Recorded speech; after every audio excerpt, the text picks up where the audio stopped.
When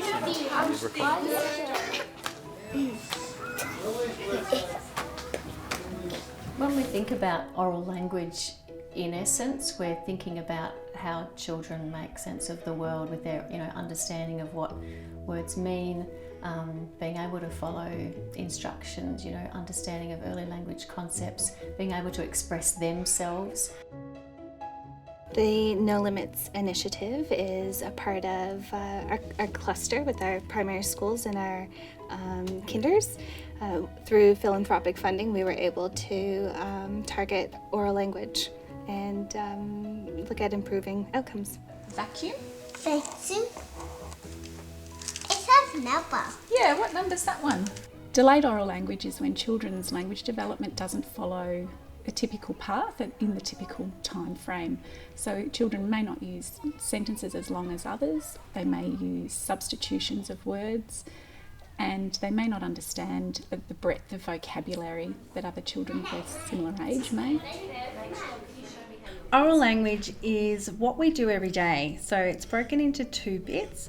It's the talking that I'm doing now, that's our expressive language component, and it's the understanding of language, which is receptive language. Oral language is both of those codes going in and out, but it's also more than that. It's also about the way that we use language. So it's the social rules that we use. It's knowing when to take turns, when to talk, when not to talk, when to talk on the same topic, and how the strategies that we use to keep conversations going.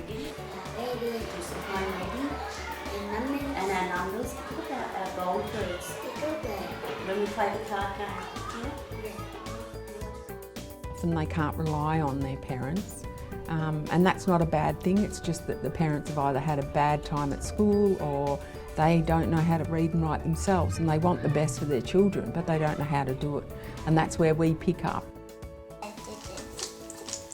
That's exactly right. You make fire with them. They're called matches. Yeah. Can you say matches? Matches. But you can't understand if you don't have a knowledge of the world. So, some concepts are really foreign to our students, even things like above, next to, under, things that we take for granted. So we're giving them all of those experiences that they would normally probably get by living in a rich environment. We tested nearly 300 kids in the first term of 2019, and we'll retest them at the end of 2019. Basically, we're collecting data every day on our students, and we're tracking them and seeing where they're going. So we're tailored, like every individual student has a tailored program. After our retest at the end of 2019, we'll have our first set of pre and post data, and here we'll be able to see the changes that we've been able to make in the oral language and phonemic awareness skills in kids. The ability to express your wants and your needs enables you to be engaged in all aspects of society, and we know that when people are engaged with their communities, they're happier. They'll be confident, they'll be able to ask questions, they'll be able to talk about their learning, they'll be able to communicate effectively with adults and their peers, they'll be able to communicate beyond just their social circles. It's all about choice and opening up the doors for their students.